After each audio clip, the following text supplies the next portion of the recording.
예, 반갑습니다. 예, 안녕하십니까.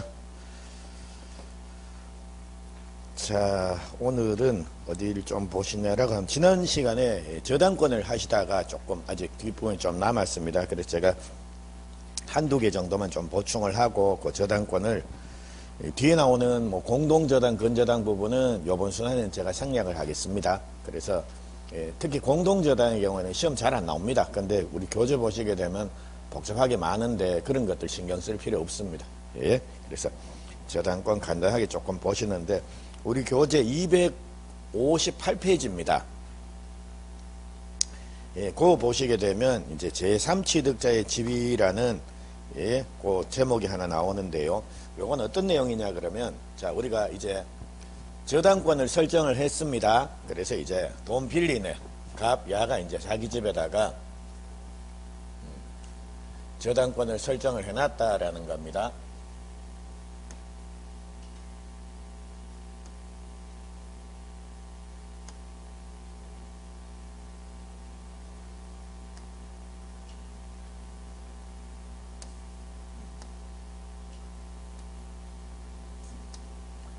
자, 그래서 요 갑이라는 애가 자기 돈 빌리고 저당권을 설정해놨다라는 겁니다. 그리고 이제 을이라는 애가 돈을 빌려준 애입니다. 근데 저당권이 설정된 집이 딴 사람한테 팔리는 경우도 있지 않습니까?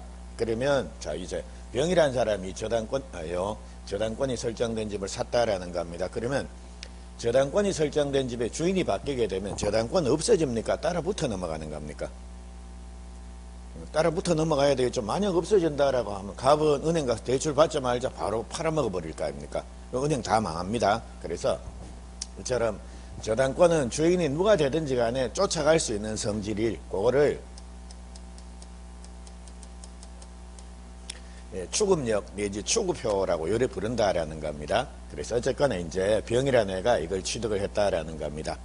그래서 이제 병이 이제 이 집주인이 됐는데, 근데 갑이라는 애가 돈을 빌리고, 자, 말로는 그래 내가 이거 너한테 이전 등기해 줄 때 이거 저당권 돈 다 갚을게 라고 얘기는 해놓고, 갑자기 갑이 잔금 다 받고 난 이후에 애가 연락이 안 되더라는 겁니다. 이런 경우가 생길 수 있지 않습니까? 자, 이래 되면 이제 야는 나는 야한테 돈 다 줬는데 이제 내한테 얘기하지 마라 해가지고, 자, 이제 배째락 할 수 있는지 그 문제입니다. 그거를 이제 제3취득자, 즉 저당권이 설정된 집을 산 사람, 요 사람의 지위가 어떻게 했느냐라는 겁니다. 그래서 요 사람의 지위와 관련돼서 우리 민법은 조문을 3개를 두고 있습니다. 그게 자 363조 2항 그리고 364조 367조 해가지고 요 조문 3개가 나오는데요. 근데 367조 요 정도는 뭐 한 번씩 시험에 출제가 되는데, 363조 2항이라든지 364조는 그냥 뭐 이런 조문이 있구나 해서 그냥 한번 읽고 넘어가면 됩니다. 예, 크게 신경 쓸 필요 없습니다. 자, 그리고 그거 우리 지난 시간에 프린트물에도 그 정리가 되어 있습니다. 5번에서 요래 나옵니다. 자, 그러면 먼저 363조 저당권자의 경매청구권 경매인에서, 즉 저당권자 을이라는 애는 만약 갑이라는 사람이 돈을 안 갚으면 경매를 할 수 있겠죠. 그리고 경매를 하게 되면 이제 누군가 자 경매 참가해서 매수를 할 수 있을 거다라는 겁니다. 근데 자 한번 봅니다. 자 병 없이 이제 자 을이라는 애가 갑한테 돈을 빌려줬습니다. 그리고 갑의 집에다 저당권을 설정을 해놨다라는 겁니다. 이 상태에서 갑이 돈을 안 갚습니다. 그래서 을이 경매 신청했다라는 겁니다. 근데 갑이 그 경매 장소에 나타나가지고 그거 내가 살게 해서 경락 받을 수 있겠습니까? 자, 상식적으로. 자, 제가 여러분에 돈 빌렸습니다.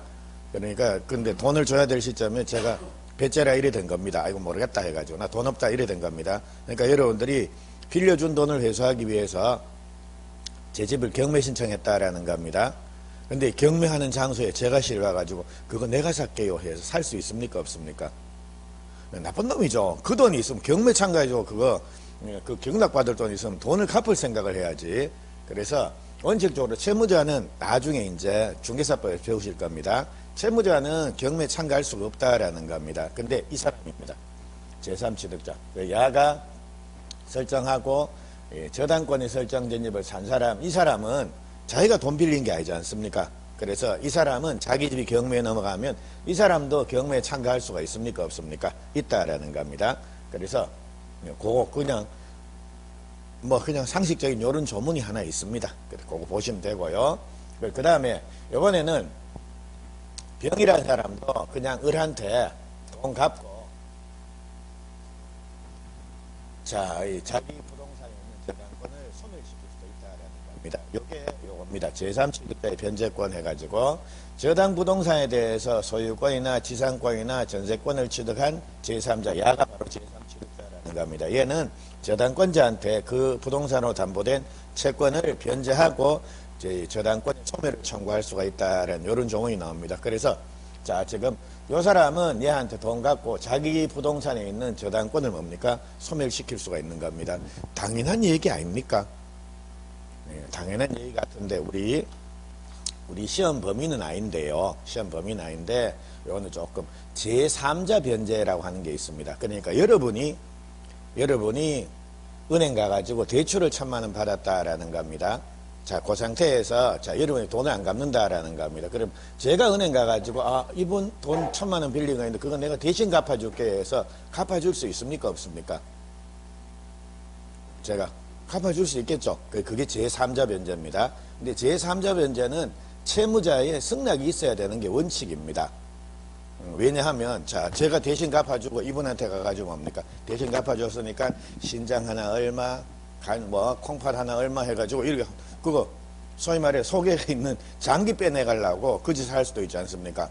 예, 그러니까 제3자가 함부로 변제하게 되면 채무자 의사에 반해서 함부로 변제하게 되면 저 같은 이런 사람들도 생길 수가 있다라는 겁니다. 그래서 원칙적으로 제3자가 변제하기 위해서는 채무자가 오케이 해주면 변제할 수가 있다라는 겁니다. 근데 이해관계가 있는 사람이다라는 겁니다. 이해관계에 있는 제3자 같은 경우에는 채무자 의사에 반해서도 변제할 수가 있습니다. 그게 그 조문이 하나 있는데요. 그래서 그거는 우리 프린트물 한번 보십시오. 지난 시간에 프린트물 갖고 계십니까? 지난번에 내드린 프린트물. 자, 아니면 제가 읽어 드릴게요. 그냥 큰 내용 없습니다. 자, 프린트물 1페이지에 자, 5번 제3취득자에서 3번 한번 보십시오. 대위 변제권 해가지고 나옵니다. 저당물에 대해서 소유권, 지상권, 전세권을 취득한 자는 저당권자한테 변제를 하고 저당권을 소멸시킬 수가 있다라고 이렇게 되어 있죠. 이게 제3자 변제입니다. 그래서 이런 경우에 이때 대위 변제는 채무자 의사에 반해서도 변제할 수가 있다라는 겁니다. 그러니까 그게 포인트인데 근데 실제 이게 우리 시험 범위가 아니니까 시험에 이것까지 잘 출제하기는 좀 힘들다라는 겁니다. 참고 삼아 말씀을 드리면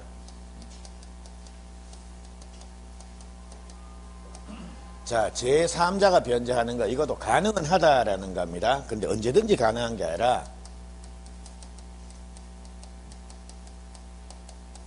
채무자가 승낙해주면 변제하는 게 가능하다라는 겁니다. 근데 채무자가 안 돼! 내 대신 갚지 마! 해서 반대하면 변제할 수 있습니까? 없습니까? 없는 게 원칙입니다. 근데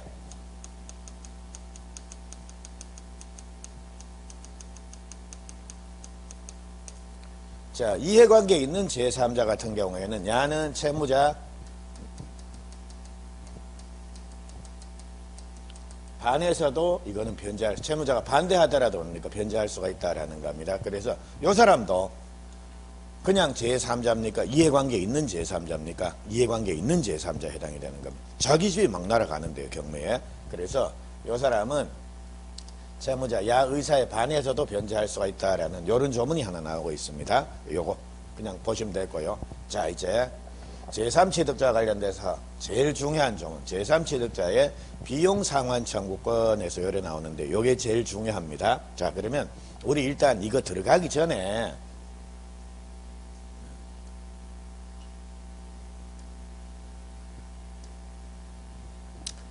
자, 우리 비용 상환 청구권은 크게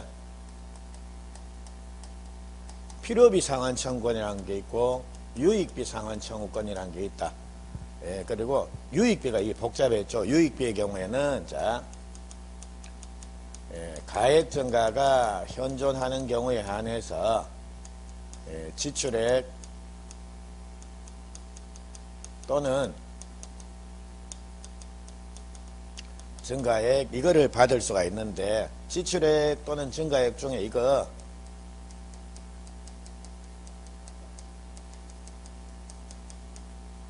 자 선택하는 거, 내가 지출액 줄게 증가액 줄게 이거 선택하는 거, 이거는 누가 원칙적으로 선택한다 그랬습니까? 돈 주는 애 채무자가 선택하는 게 원칙입니다. 그래서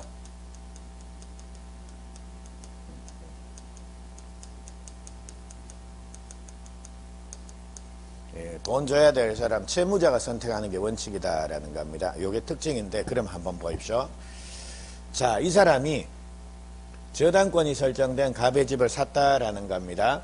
자, 그래서 요 사람이 이제 자기 집 됐으니까 여기에 뭐 인테리어 공사도 하고 필요비 유익비를 지출했다라는 겁니다. 근데 다 고쳐놨는데 이 집이 막 경매 넘어가가지고 지금 이 집이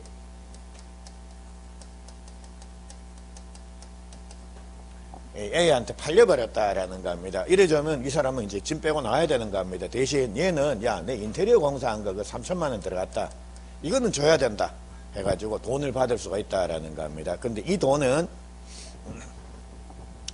자, 비용은 이 3천만 원 이거를 누구한테 달라 그러는 겁니까? A한테 달라 그러는 겁니까? 야, 이제 네 집 됐지. 그러니까 네가 내한테 돈 줘야 된다 해서 3천만 원 달라 그래야 되는 겁니까? 아니면 갑한테 해야 되는 겁니까? 을한테 해야 되는 겁니까? 제가 일부 보지 마시라고 갈아놨습니다. 누구한테 가가지고 야, 이 3천만 원 내놔라고 할 수가 있습니까? 돈은 얘한테 누가 줘야 될 것 같습니까? 집주인 야가 줘야 될 것 같습니까? 아니면 요 사람입니까? 자, 요거 한번 보십시오. 저당물의 제3취득자가 그 부동산의 보존을 위해서 필요비, 개량을 위해서 유익비를 지출한 때는 203조, 이게 점유자 회복자의 관계 그 규정입니다. 그 규정에 의해서 자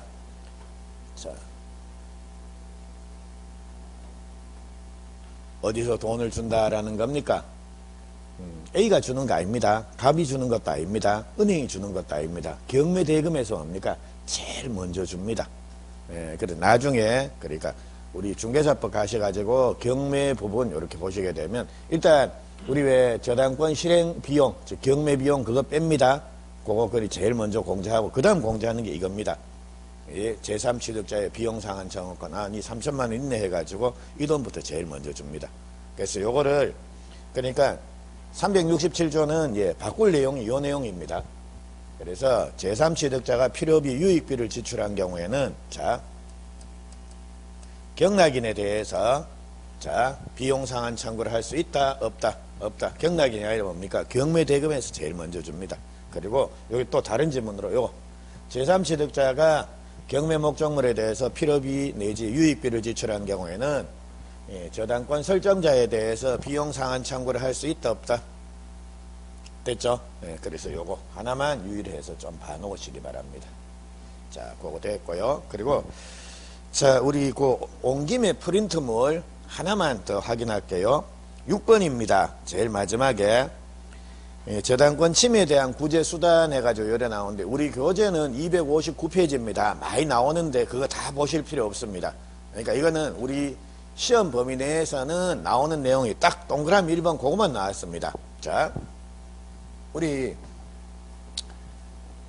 저당권자는 자신의 저당권이 침해된다라고 하면 물권적 청구권 행사할 수가 있습니다. 그래서 우리 물권적 청구권도 종류가 반환 청구권, 방해 제거 청구권, 방해 예방 청구권에서 이렇게 세 종류가 있는데 자, 일반적으로 반환, 방해 제거, 방해 예방 다 인정이 됩니다. 근데 요 반환 청구는 안 되고 방해 제거, 방해 예방만 인정되는 권리가 두 개가 있다라는 겁니다. 그게 지역권하고 저당권입니다. 그래서 저당권자는 왜 그러면 반환 청구는 할 수가 없는가? 저당권자는 물건 자체를 점유를 안 합니다. 사실상 지배를 안 하니까요. 반환 받아봤자 지가 갖고 있을 수가 없습니다. 그래서 저당권자는 니는 방해 제거, 방해 예방 이것만으로 충분히 보호되겠네. 그러니까 니는 반환 청구는 못한다라는 겁니다. 그래서 저당물 반환 청구권이라는 이런 물권적 청구권은 없습니다. 됐죠? 그거 하나 유의를 하시면 됩니다. 그리고 제일 밑에 나오는 거 저당물 보충 청구권에서 자 362조 조문이 하나 364조가 죄송합니다. 364가 아니라 362조입니다. 제일 밑에 자 6번에 저당권 침해에 대한 구제 나옵니까? 거기에 동그라미 2번에서 저당물 보충 청구권 해가지고 364조에서 요래 나오죠. 죄송합니다. 364가 아니라 362조입니다. 4를 2로 고래 고쳐 놓으십시오. 고래 해놓고 요거는 나온 적은 없는데 만약 이 부분 저당권 침해에 대한 구제수단에서 만약 나온다라고 하면 지문 한 개로 요 등장이 가능한 내용입니다. 요건 전문만 한번 보고 갈게요.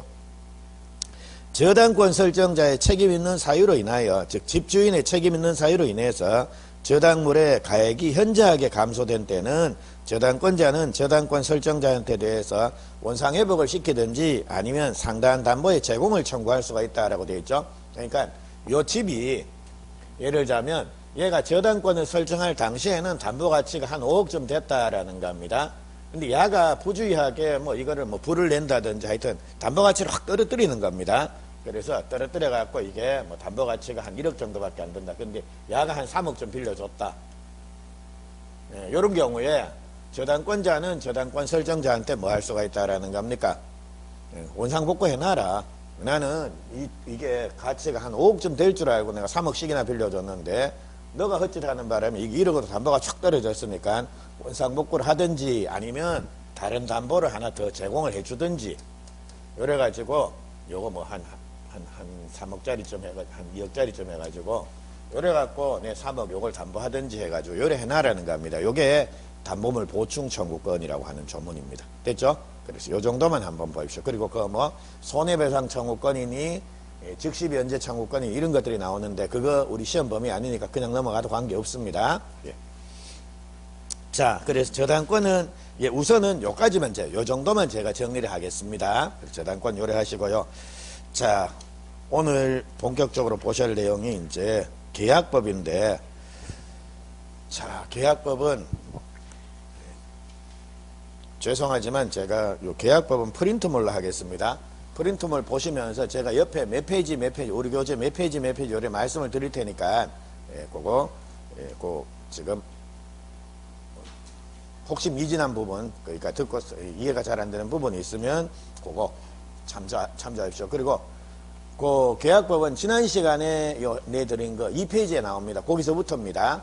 그래서 자 계약법 2페이지 보시면 지난주 프린트물 오늘 프린트물 말고 지난주 프린트물입니다. 2페이지 보시게 되면 계약 총론에서 계약의 종류에서 나옵니다. 그래서 그 계약의 종류 거기다가는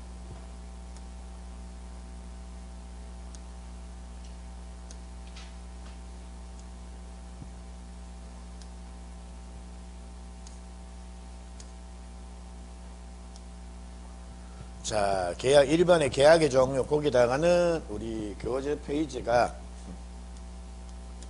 274페이지에서 요래 하나 써 놓으십시오. 나중에 필요하시면 그거 한번 찾아보시고요. 그러니까 프린트물 요따가 274페이지에서 요래 써 놓으시고 자, 일단 계약법은 일단 계약이라고 하는 거는 요겁니다. 대립하는 의사표시가 합치가 되는 거 요거를 계약이다라고 요래 부른다라는 겁니다. 그러면 계약이 되려 그러면 요것만 갖고는 계약이 됩니까 안 됩니까? 안 됩니다. 요것만 갖고는 안 되는 겁니다. 요게 서로 합치가 돼야지만 계약이 성립이 된다라는 겁니다. 근데 자 우리 민법에는 자 많이 쓰이는 계약의 종류를 15가지를 쭉 정하고 있는데요. 그게 다가 우리 시험 범위가 아니다라는 겁니다. 우리 시험 범위에 들어가는 계약의 종류는 3개입니다. 매매, 교환, 임대차에서 요래 3개다라는 겁니다. 근데 그거 외에도 계약의 분류 여기서는 우리 민법에 이런 계약들이 나오는데 해가지고 그 계약을 뭐 다양한 분류 기준에서 다양하게 분류를 해보는 겁니다. 근데 이게 시험 문제 내기도 아주 좋습니다. 단순 암기용이고 문제 내기가 좋으니까요. 요 부분이 나중에 기출문제 보시면 아시겠지만 상당히 자주 나옵니다. 그래서 요거 이런 거 틀리면 이제 너무 허망합니다. 그러니까 요 내용은 몰라 지금은 조금 힘든데 나중에 앞으로 가면 이거는 뭐 크게 어려움 없이 지금 커버가 다 될 겁니다. 자, 그러면 자, 우리 민법에 나오는 계약도 자, 지금 제일 많이 쓰이는 분류 방식이 이 방식입니다. 쌍무계약, 편무계약, 유상계약, 무상계약, 낙성계약, 요물계약 뭐 이런 식으로 분류를 합니다. 그리고 그거 외에도 뭐 계속적 계약이니 일시적 계약이니 뭐 요식 계약이니 불요식 계약이니 이런 거 나오는데 그것들은 교재를 통해서 익히시는 게 아니라 문제를 통해서 익히셔야 됩니다. 아, 요 정도는 나오는구나 정도 해서 고려 보셔야지 책 다 보고 일일이 다 찾아보고 이럴 필요 전혀 없습니다. 요 세 분류 정도만 기억하시면 답 찾는 데는 제일 크게 지장 없습니다. 근데 자, 요 분류 중에 일단 우리가 제일 많이 쓰이는 분류, 그러니까 직관적으로 바로 알 수 있는 게 요겁니다. 계약도 공짜냐 대가 지불을 하느냐에 따라서 유상계약, 무상계약 요래 나눠볼 수가 있다라는 겁니다. 근데 자, 우리 자본주의 사회에서는 대부분 공짜가 많겠습니까? 대가 지불을 하는 경우가 많겠습니까? 대부분 대가 지불합니다. 그러니까 우리 15개 계약의 종류들은 대부분 다 유상계약입니다. 근데 우리 민법에도 무상계약이 두 종류가 있긴 있더라는 겁니다. 그게 바로 증여하고 사용대차입니다. 자, 우리가 돈 주고 사면 뭐라고 부르는 겁니까? 매매. 근데 공짜로 얻으면 뭡니까? 증여라고 부릅니다. 그래서 매매는 대표적인 유상계약이고요. 공짜로 받으면 증여다. 대표적인 무상계약인 증여라고 요래 부릅니다. 그리고 또 하나. 임대차 계약은 자, 공짜로 남의 물건 빌려 쓰는 겁니까? 대가 지불을 하는 겁니까? 대가 지불을 합니다. 근데 예를 들자면 친구한테 뭐 야 친구야 자전거 한 달만 좀 빌려줄래 해서 공짜로 빌려 탈 수도 있지 않습니까? 그거는 임대차라고 부르지 않습니다. 그걸 뭐라고 부릅니까? 사용대차다라고 요래 부릅니다. 그래서 임대차는 유상계약이고 공짜 대가 지불 없이 그냥 공짜로 남의 물건 빌려 쓰다가 돌려주는 거 그거를 사용대차라고 요래 부릅니다. 그래서 증여하고 사용대차 요게 무상계약입니다. 그리고 다른 것들은 대부분 유상계약이다라고 요래 보시면 됩니다. 자, 근데 우리 왜 항상 박쥐 같은 것들이 있지 않습니까? 여기도 갔다가 저기도 갔다가. 근데 한번 보십시오. 매매계약은 죽었다 깨나도 무상계약이 될 수 있습니까? 없습니까? 없죠. 매매계약은 그냥 뭡니까? 유상입니다. 그러니까 야 우리 이거 매매하는데 내가 네 이거 공짜로 줄게. 그거는 자기들끼리 매매라는 표현을 썼지만 실질이 뭐다라는 겁니까? 증여입니다. 그러니까 매매는 죽었다 깨나도 유상이 될 수가 없습니다. 그리고 증여는 죄송합니다. 매매는 무상이 될 수 없습니다. 그리고 증여는 죽었다 깨나도 야는 유상이 될 수 있습니까? 없습니까? 없습니다. 유상이 되면 그건 매매지. 됐죠? 그래서 그 유상 무상은 딱 처음부터 딱 고정이 되어 있습니다. 근데 경우에 따라서 이게 유상도 됐다가 무상도 됐다가 왔다 갔다 하는 것들이 몇 개 있더라는 겁니다. 그래서 자, 가가 요래 4개입니다. 소위, 임종. 소위가 죽었습니다. 그러니까 결국 왔다 갔다 하니까 누군가한테 총 맞았겠지, 그래. 그래서 하여튼 소위, 임종 해서 요래 4개입니다. 자, 그러면 요게 소비대차입니다. 우리가 대차 계약이 종류가 3개입니다. 우리 민법에 임대차가 있고 사용대차가 있고 소비대차가 있고. 자, 그러면 요 2개입니다. 임대차하고 사용대차, 요거는 차이가 나는 점이 유상이냐 무상이냐, 공짜냐 대가 지불을 하냐, 그게 차이가 납니다. 그리고 요거하고 소비대차가 차이가 나는 거는 요겁니다. 우리가 남의 물건을 빌리던 거를 전부 다 대차를 한다라고 요래 부릅니다. 근데 임대차의 경우에는 자, 내가 빌렸던 물건을 돌려줘야 나중에 계약 끝나면 내가 빌렸던 물건을 돌려줘야 되는 겁니까? 비스무리한 거 돌려주면 됩니까? 자, 내가 자전거를 빌렸다가 잊어버렸습니다. 그래갖고 돌려줄 때 비스무리한 거로 아니면 안 비슷하다라고 하면 집에서 이제 물감열을 싹 칠해갖고 싹 돌려주면 되는 겁니까? 안 됩니다. 그래서 야는 자기가 빌렸던 그 물건을 쓰고 반환해줘야 된다라는 겁니다. 근데 왜 우리 은행 가가지고 돈 한 100만 원 빌렸다라는 겁니다. 그것도 은행에서 돈 빌리는 거, 이것도 대차 계약이라고 이를 부릅니다. 근데 은행에서 100만 원 빌리면 나중에 은행에 100만 원 갚을 때 내가 빌린 돈 그 돈을 갚습니까? 1년 번호 똑같은 거 빌려갖고 우리 집에 100만 원 모셔놨다가 매달 이자 주다가 1년 뒤에 그 돈을 다시 갚습니까? 그걸 뭐하러 빌립니까? 은행 직원들을 먹게 살게 하기 위해서 빌리는 겁니까? 아니죠. 그래서 그게 소비대차입니다. 자, 예, 임대차하고 사용대차, 야는 자기가 빌렸던 물건을 그대로 반환해야 되는 겁니다. 근데 소비대차 같은 경우는 동종, 동질, 동양만 주면 되는 겁니다. 같은 종류, 같은 성질, 같은 수량만 맞춰주면 되는 겁니다.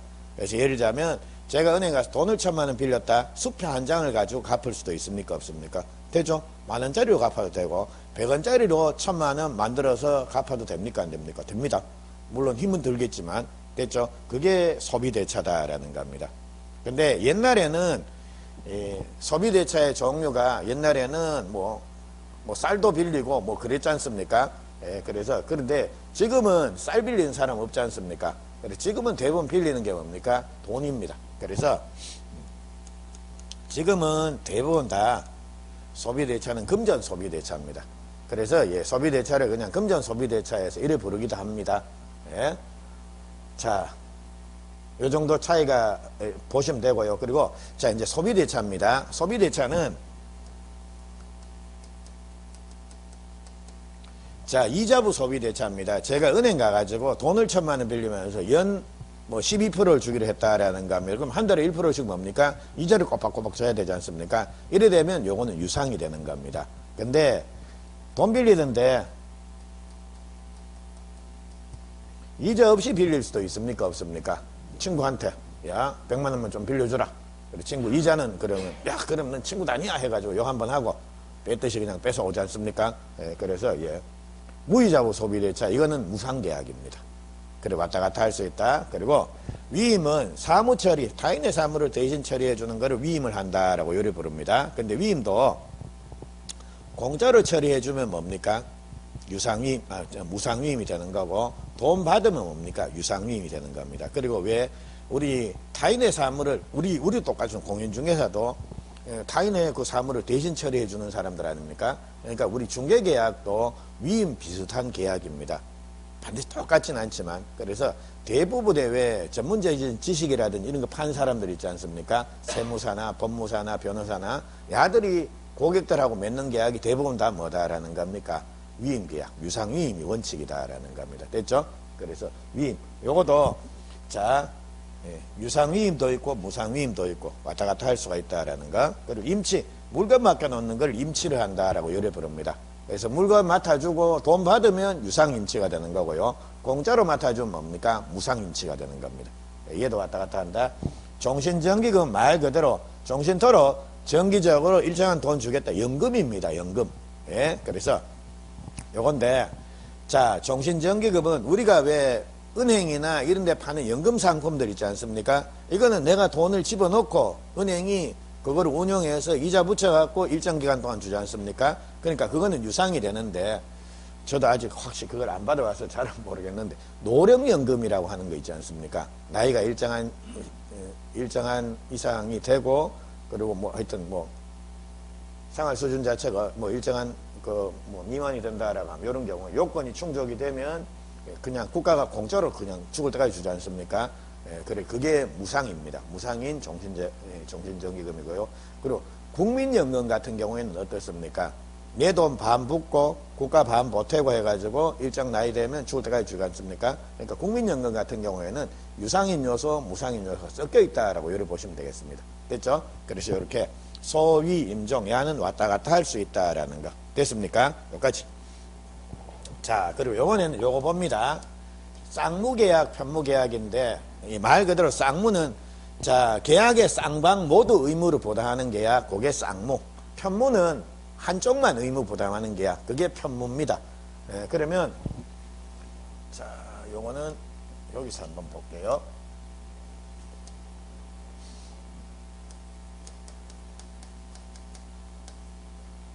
자, 갑이 매도인, 을이 매수인. 자, 그래서 요 집을 자 5억에 사고 팔기로 매매 계약을 체결했다라는 겁니다. 그럼 이제 매매 계약이 오케이 해가지고 매매가 성립이 되면 이제 갑은 을한테 어떤 의무를 부담합니까? 재산권을 이전해야 될 의무. 이런 의무를 부담할 거고요. 을은 갑한테 어떤 의무를 부담하는 겁니까? 대금을 지급해야 될 의무. 요걸 부담하지 않습니까? 그래서 이처럼 매매 계약의 경우에는 쌍방 모두 의무, 야는 이전 등기, 즉 재산권 이전해줘야 될 의무, 야는 대금을 지급하는 의무, 요걸 부담을 하는 겁니다. 요거를 쌍무 계약이다라고 요래 부릅니다. 근데 우리 정의 한번 볼까요? 자, 갑이 을한테 내가 이 집을 니한테 줄게 해가지고 을이 오케이 땡큐 해가지고 증여계약이 맺어졌습니다. 그래서 증여계약이 맺어지면, 자, 증여계약이 성립되면 증여자는 증여받는 애를 이렇게 수증자라고 요래 부릅니다. 증여를 받을 숫자를 써가지고 증여를 받는다라고 해서 주는 애는 증여자, 받는 애는 수증자 요래 부른다라는 겁니다. 그래서 이제 증여자는 수증자한테 대해서 재산권을 이전해줘야 될 이런 의무를 부담한다라는 겁니다. 근데 수증자는 증여자한테 대해서 어떤 의무를 부담합니까? 아무런 의무 없죠. 그래, 이게 편무계약입니다. 한쪽만 의무 부담한다. 그래서 대부분의 쌍무계약은 유상계약, 그러니 쌍무하고 유상, 그리고 편무하고 무상하고 거의 비슷하다라고 보시면 됩니다. 그래서 우리 무상계약에 해당되는 거, 요게 요 그대로 나오지 않습니까? 요건 일단 보지 말고요. 그러니까 쌍무, 편무 이걸 잘 모르겠다 싶으면 이게 유상인지 무상인지 고래 구별해도 큰 무리가 없습니다. 거의 똑같다라는 겁니다. 근데 딱 하나 예외가 있긴 합니다. 그게 바로 현상광고라고 하는 건데, 자, 현상광고는 요거 보시기 전에 일단 여기 여기서부터 시작할게요. 자, 계약을 낙성계약, 묘물계약에서 이렇게 나누기도 한다라는 겁니다. 그래서 낙성계약이라고 하는 것은 당사자 합의만으로 성립되는 계약을 낙성계약이다라고 요래 부릅니다. 그러니까 예를 들자면 우리 아파트 같은 거 분양계약 같은 거 체결하지 않습니까? 그럼 분양계약 체결하는 장소에 돈 싸들고 갑니까? 아니죠. 그러니까 하여튼 뭐 계약금만 어떻게 마련해가지고 간다라는 겁니다. 그리고 분양계약 체결하는 장소에 건설사가 아파트 다 지어 놓습니까? 아직 맨 땅입니까? 맨 땅 아닙니까? 그래서 그런 분양계약 같은 경우에는 야, 내가 언제까지 지어줄게. 그리고 분양받는 사람 뭡니까? 그래, 네가 지어갖고 내한테 이전 등기 넘겨줄 때까지 내가 네가 제시한 돈 5억 맞춰줄게. 이렇게 해서 계약이 성립된다라는 겁니다. S처럼 서로 합의만 하면 성립되는 계약, 요거를 낙성계약이다라고 요리 부릅니다. 근데 요물계약이라고 하는 거, 요건 뭐냐라고 하면 계약이 성립되기 위해서 당사자 합의 외에 플러스 알파가 필요합니다. 그러니까 뭐 지정행위를 완료한다든지 물건을 인도해줘야 된다든지 하여튼 추가적인 어떤 액션이 있어야지만 성립되는 계약, 그거를 요물계약이다라고 요리 부릅니다. 자, 근데 옛날에는 요 계약은 요물계약들이 많았다라는 겁니다. 왜냐하면 자, 물건을 약속만 하고 내가 언제까지 돈 맞춰줄게 해놓고 물건 가지고 가서 중간에 가다가 뭡니까? 전쟁 나가지고 죽었습니다. 아니면 공공한테 밟혀갖고 죽었습니다. 그래 돼버리면 돈 받을 때, 그러니까 내가 받기로 한 걸 받지를 못하지 않습니까? 그러니까 옛날에는 뭡니까? 야, 현찰 박치기 그겁니다. 네, 그러니까 물건 갖고 왔나? 그럼 내 대가 지불하고, 내가 대가 지불하면서 뭡니까? 물건 바로 건네받고. 그러니까 요물 계약이 많았다라는 겁니다. 그런데 사회가 점점 안정화가 되니까 이제는 뭡니까? 뭐 전쟁 터져갖고 길 가다가 뭐 산적에 습격을 받아서 혹은 뭐 죽었다. 뭐 혹은 지진이 나가지고 죽었다. 이런 일은 크게 잘 안 생긴다라는 겁니다. 그러니까 사람들이 사회가 점점 안정이 되니까 이제 신용을 줍니다. 믿고 그래 언제까지 해주자라고 하는 약속만으로 계약을 성립을 시킨다라는 겁니다. 그래서 자, 지금은 자, 옛날에는 요물 계약이 많았겠지만 지금은 대부분의 계약이 뭡니까? 낙성 계약입니다. 합의만으로 계약이 성립된다라는 겁니다. 근데 아직도 요물 계약으로 취급되는 게 몇 개가 있다라는 겁니다. 그리고 그게 바로 현대계보 해가지고 현대계보, 현상광고, 대물변제, 계약금, 보증금 계약 이런 것들은 요물 계약입니다. 그럼 보십시오. 보증금 계약이 요물 계약이니까 우리 임대차 계약을 체결하면서 보증금 줄게 약속만 하면 보증금 계약이 성립되는 겁니까? 줘야 됩니까? 현실적으로 줘야 됩니다. 그래야지 보증금 계약이 성립됩니다. 계약금 계약도 요물 계약이니까 줄게 약속만 하면 되는 게 아니라 뭡니까? 줘야 됩니다. 됐죠? 예, 그리고 대물 변제라고 하는 건 요건 뭐냐라고 하면 우리가 돈을 빌리고 돈을 갚는 거를 뭐라고 부른다라는 겁니까? 변제를 한다라고 부릅니다. 근데 자, 대신하는 물건으로 변제한다. 그거를 대물 변제라고 요래 부릅니다. 그러니까 돈을 빌리면서 뭡니까? 차로 갚는다. 집으로 갚는다. 이런 것들이 대물 변제가 된다라는 겁니다. 근데 대물 변제 계약도 뭡니까? 요물 계약입니다. 요물. 그러니까 돈을 빌리면서 뭡니까? 차를 바로 건네줘야 됩니다. 그게 요물 계약입니다. 그래서 지금은 옛날에 저도 어릴 때 이런 거를 몇 번 본 것 같은데 옛날에는 돈 빌릴 때는 뭡니까? 돈 빌려주는 사람도 개인들 간의 거래들이 많았습니다. 그래서 옛날에는 돈을 빌려 오게 되면 뭔가를 맞습니다. 그러니까 돈 빌려줄게. 일단 내한테 물건 넘겨라 해가지고 뭐 차도 넘기고 뭐 하여튼 집에 뭐 가재 도구도 넘기고 해서 이런 것들을 이렇게 넘기고 그리고 나중에 돈을 갚을 때 뭡니까? 그 물건을 돌려줬습니다. 근데 그게 대물 변제입니다. 빌리면서 바로 물건에 대한 권리를 즉 소유권을 넘기는 거고 그리고 돈을 갚으면 뭡니까? 다시 내가 니한테 소유권 넘기는 거고. 그래서 이렇게 대물 변제를 하는 이유 자체가 소위 말해 고리 대금업자들이 그러니까 뭐 집이 옛날에 한 1억쯤 되는 집이다라고 하면 돈을 한 1,000만 원을 빌려주고 뭡니까? 1억짜리 집 일단 내한테 미리 넘겨놔라. 그리고 너 돈 갚을 때 내가 다시 너한테 이 집 넘겨줄게. 이전 넘겨해줄게 해가지고 그렇게 대물 변제를 시켜놓고 그리고 일반적으로 돈을 빌린 사람이 언제까지 그 돈을 잘 마련할 수 있겠습니까? 거의 불가능합니다. 그러니까 저도 하여튼 저도 집 사면서 은행에서 대출을 받았는데 거의 한 30년을 갚아도 별로 안 줄더라고요. 죽을 때까지 갚아야 될 것 같습니다. 그래서 아직도 우리 은행이 저희 집에 3분의 1의 지분을 가지고 있습니다. 아직 완전히 제가 3분의 1밖에 못 가지고 그런데 하여튼 계속 갚아도 아직까지 그렇습니다. 아마 죽을 때까지 다 갚을지 모르겠는데 자 어쨌거나 자, 이처럼 대물 변제라는 요것도 요물 계약이다라는 거. 그리고 현상 광고. 요거는 우리 아는 현상 광고입니다. 도둑놈 잡아주세요. 현상금 1,000만 원. 혹은 몇 자로 소설 하나 써주세요. 그러면 1등 얼마, 2등 얼마 해가지고 신춘문예 현상 광고 그런 거 있지 않습니까? 그런 것들이 현상 광고입니다. 근데 현상 광고는 자, 도둑놈 잡아주세요. 현상금 1,000만 원. 자, 그거 낙선 계약이 아니라 뭡니까? 요물입니다. 그러니까 현상 광고 계약이 성립되려 그러면 도둑놈 잡아줄게 약속만 하면 되는 겁니까? 잡아와야 됩니까? 잡아와야 됩니다. 됐죠? 그래서 현상 광고 계약은 요물 계약은 그냥 바로 다음 중 요물 계약에 해당되지 않는 거 돼가지고 현대계보 이렇게 요게 바로 그냥 그대로 시험에 나와버리는 겁니다. 그러니까 이건 할 수 없습니다. 암기를 좀 하셔야 됩니다. 자, 근데 요 현상 광고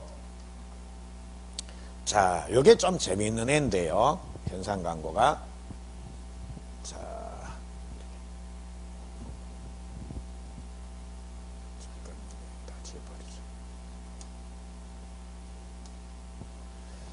자, 그럼 우리 매매 계약 한번 볼게요.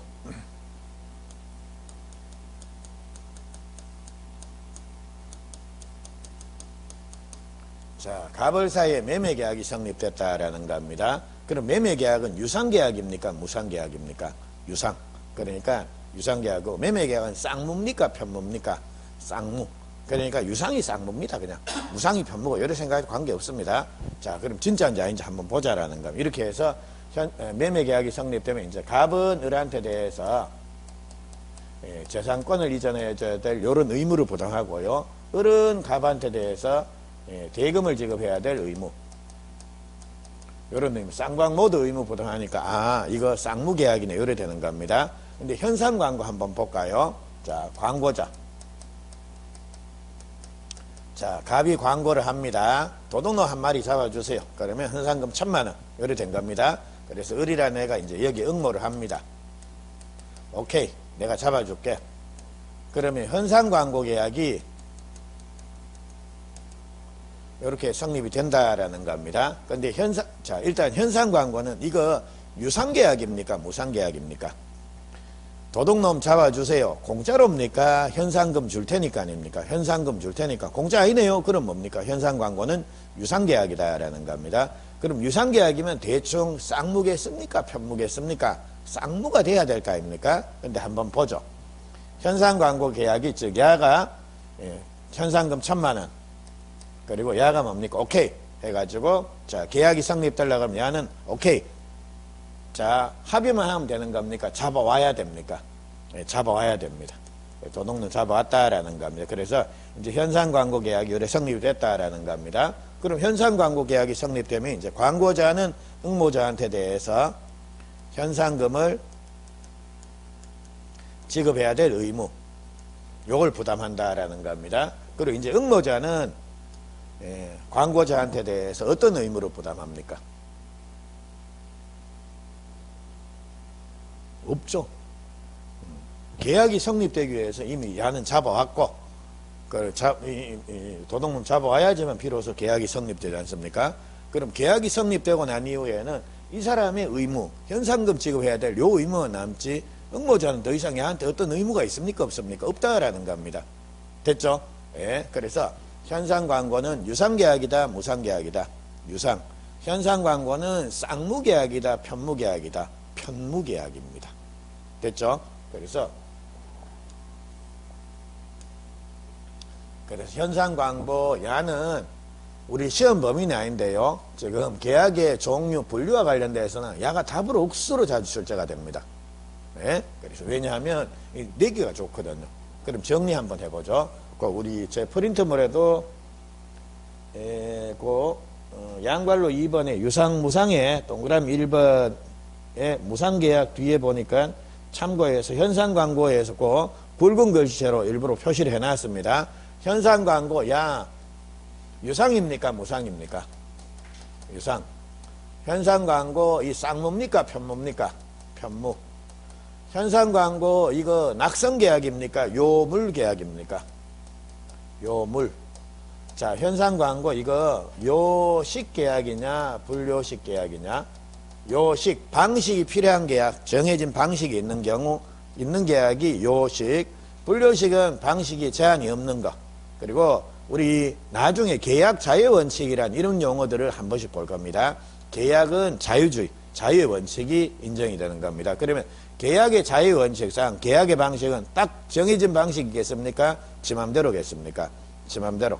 그래서 우리 시험 범위 내에서는 계약은 모든 계약은 뭡니까? 전부 불요식입니다. 방식에 특별한 제한이 없다라는 겁니다.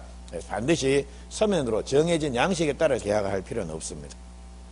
자, 요 내용입니다. 그리고 쌍무 편무 모두 왔다 갔다 할 수 있는 거 똑같습니다. 소위 임종해서 됐죠? 그래 요까지입니다. 그래서 별 내용 아닌 것 같은데 요것들이 시험에 나오면 이거는 그냥 기계적으로 탁탁탁탁 풀어나갈 수가 있어야 된다라는 겁니다. 근데 자, 이 현상 광고 자, 요 말씀을 한 말씀만 더 붙일게요. 자, 현상 광고 자, 요거는 요렇게 그냥 문제가 대놓고 이래 나올 수가 있습니다. 유상이냐 무상이냐 쌍무냐 편무냐 이래 물을 수가 있는데 예를 들자면 자, 지금부터 우리 교재 여기 한번 가볼까요? 274페이지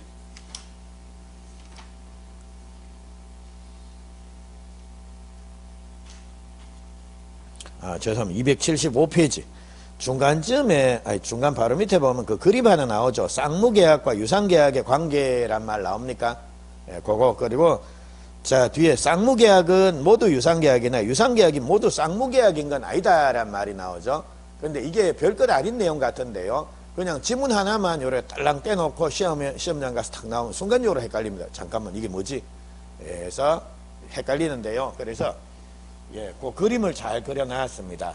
그거 보니까 쌍, 유상,